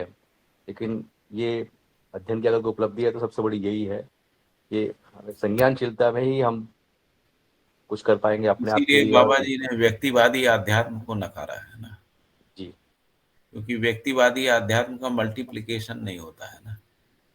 ठीक बात है। व्यक्तिवादी आध्यात्म भी यही कहता है कि तुम भी ऐसे ही करो, हमने ये साधना करी हमको ये मिला, आप भी साधना करो आपको मिलेगा, है ना। व्यवस्था के रूप में प्रमाणित नहीं होता। लेकिन जो सहअस्तित्ववादी जो समझ है वो व्यवस्था के रूप में, जैसे शिक्षा संस्कार व्यवस्था पूर्वक हम समझ का लोक व्यापीकरण कर सकते हैं ना। जी भैया। व्यक्तिवादी साधनाओं का लोक व्यापीकरण नहीं होता, व्यक्तिवादी प्रयास रहता वो हमेशा, और व्यक्तिवाद को ही बनाए रखता है। तो इसलिए व्यक्ति पूजा शुरू हो जाती है, व्यक्तिवादी उपलब्धियों से व्यक्तिवादी पूजा हो जाती है, और वो पूजा वही लोग करते हैं जो वैसी व्यक्तिवादी उपलब्धि को पाना चाहते हैं। वो सर्व सही है। सुख उनमें भाव नहीं रहता, इसीलिए वो अ, राजतंत्रात्मक प्रवृत्ति को जन्म देता है शासन में। फ्यूडल सिस्टम के मूल में व्यक्तिवादी आध्यात्म है ना। इसलिए ईश्वर की कल्पना भी जो है व्यक्तिवादी शक्ति के रूप में है। मतलब सारी शक्ति किसी एक व्यक्ति में यानी ईश्वर में केंद्रित रहती है। इस रूप में ईश्वर की संकल्पनाएं हैं ना, उसी को हम लोग अवतारवाद, देववाद आदि कह रहे हैं। जबकि सब जो बल है वो सह अस्तित्व में ही है ना, बल का पहचान सह अस्तित्व में, सर्वमानव का जो बल। तो दोनों बातें कहते हैं ना, जो लोग इस विधि से पहुंच जाते हैं, फिर वो जैसे मोदी जी कहते हैं ना कि जो जनता है वही तो जनार्दन है, ऐसा भी बोलते हैं। लेकिन जनता जनार्दन है इसका मतलब नहीं समझते, है ना। जनार्दन यानी राजा, है ना। तो राजा तो वो अपने को ही माने रहते हैं, क्योंकि सिस्टम वैसा है, समाज भी उन्हीं को जनार्दन माना रहता है। अब नेता को वोट लेना है, इसलिए जनता जनार्दन बोलते हैं ना प्रजातंत्र में। लेकिन व्यवस्था के रूप में जनता जनार्दन सहअस्तित्ववादी व्यवस्था में ही प्रमाणित होता है। और जनता यानी जब सर्व जो है वो जनार्दन के रूप में यानी सहअस्तित्व रूपी परम सत्य के रूप में अपने आचरण को प्रमाणित करता है, तभी मानव जो है सर्व दुखों से मुक्त होकर आनंद की निरंतरता तक पहुंच सकता है ना। ठीक है जी भैया, ठीक सोचते हैं ना, हमारा विधि ठीक है सोचने का, विचार करने का है विधि। मुझे तो पहले अपने आप पे शक था, वो थोड़ा सा निर्मूल हुआ, क्योंकि मैं कल हिल गया कि भाई संवेदनहीन ही हो गया मैं, तो वो थोड़ा सा मेरे लिए क्या बोलना चाहिए, अधिमूल्य अवमूल्यन हो गया। और ये आपकी बात से स्पष्ट कि भाई ठीक है, काफी अच्छा लगा। ठीक है, हरिहर। हरिहर। ठीक है।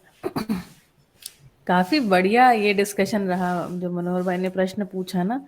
तो जब तक हम चीजों को देखते हैं वो संवेदनशीलता नहीं है, वो पीड़ा है ना। हम देखते रहते हैं और दुखी होते रहते हैं, इसका नाम संवेदनशीलता नहीं है। यदि मानव में, परिवार में, समाज में, राष्ट्र में, अंतरराष्ट्र में कोई दुख है तो, और उसे दूर करने के लिए हम कोई काम नहीं कर रहे हैं ना, जैसे पहला काम तो यही है कि हम खुद समझ लें जो कंटेंट है, तो हम संवेदनहीन हैं। ठीक, तो अपना अपना मूल्यांकन करके देखते हैं तो पाते हैं ठीक है, संवेदनशील होने के मतलब संवेदनशीलता पूरी हो जाए इसके प्रयास में तो है ही, है ना। कुछ कर पाएंगे तो संज्ञानशील अपने आप हो जाएंगे। अति संवेदनशीलता आवश्यक है, बाबा जी के शब्दों में कटाह स्थिति आनी आवश्यक है ना, अन्यथा हम परानुक्रम विधि से स्वार्थ में पड़े रहते हैं। ठीक, बहुत बढ़िया डिस्कशन। यदि कल हम कोई सत्र करते हैं तो उसकी सूचना मैं आपको ग्रुप में दूंगी, है ना, आज शाम तक ही दे दूंगी, और अन्यथा हम लोगों की मुलाकात होगी सोमवार को। ठीक है, चलिए सभी को नमस्ते, आपका दिन शुभ हो। हरिहर, धन्यवाद। नमस्ते। नमस्ते, धन्यवाद।